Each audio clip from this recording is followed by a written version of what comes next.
So today I'm doing a video on the bobbin. So we need to know how to fill the bobbin or change it when the thread is finished. So this is the holder that I took from here, and this section, it clicks into a groove. I'm not sure if you can see it, but there is a groove there that it clicks into. And this is the empty bobbin that I have. And remember, I told you also that there is a groove here that we need to take note of as well. In addition, the thread, you can put the thread through this hole here. I'm just showing you the correct way to do it because I usually don't do it this way. But that's how you would do it. I just do it the easy way. And at first you are going to spin some of the thread onto the bobbin, okay?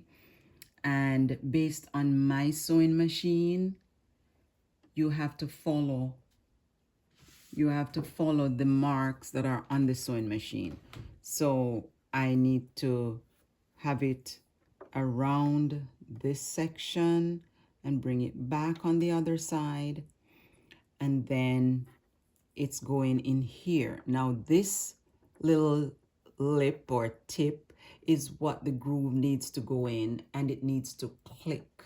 So you're listening for a click once it goes in the correct section. So here we go. There you go. And once that is done, you're going to move it to the holder, and this holds it in place. Once you have done this, the sewing machine knows that the needle should not work because you're trying to fill the bobbin. And so you just start pedaling, and once the bobbin is full, it will stop, okay? So I am not going to fill this bobbin because I don't need that much of this thread on a bobbin, but just note that once you have started, you just let it spin until it stops, and then you can cut the thread. So here we go.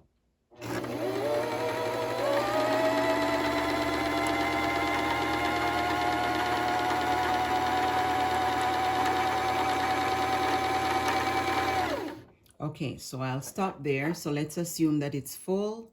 I'll cut the thread, and you're going to release this by pulling it back to the left. So we release it, then we remove it. After it's removed, you now have to put it in the casing. And once you put it inside the case, then you also need to have the thread going under this little slot here so that the thread ends up there. For most bobbin, it is like this. And once that's done, then I hold the bobbin, and when I hold it like this, that's when I'm inserting it back into the socket where it belongs. And I put it there, and you're listening also for a click, right? And this, in this case, it went right in. If it's not in properly, then it will be spinning around, right? And you have the thread here. So I am going to now string the needle and take the bobbin thread up from the bottom. So let's go back to the top. And I am now going to follow the directions to string the needle. So here is one.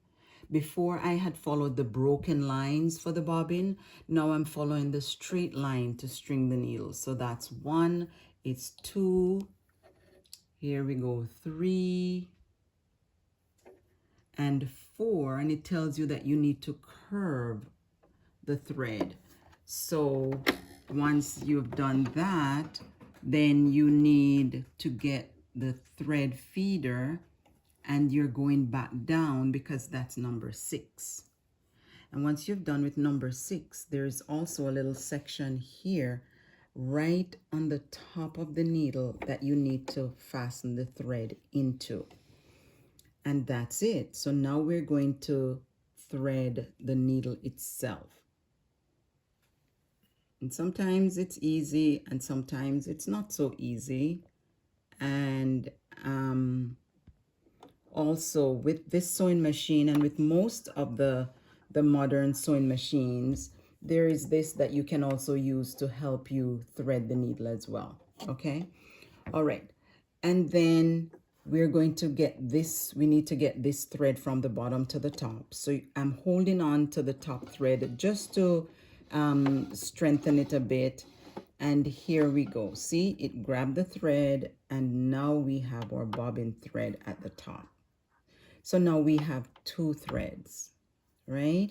And I'll just push it under here, put it to the back. I'm closing this section and I will add this part back there. And we're done. So now you're ready to sew. All right. Let us know if you have any questions, and you can leave your comments and we will be happy to help you. Bye.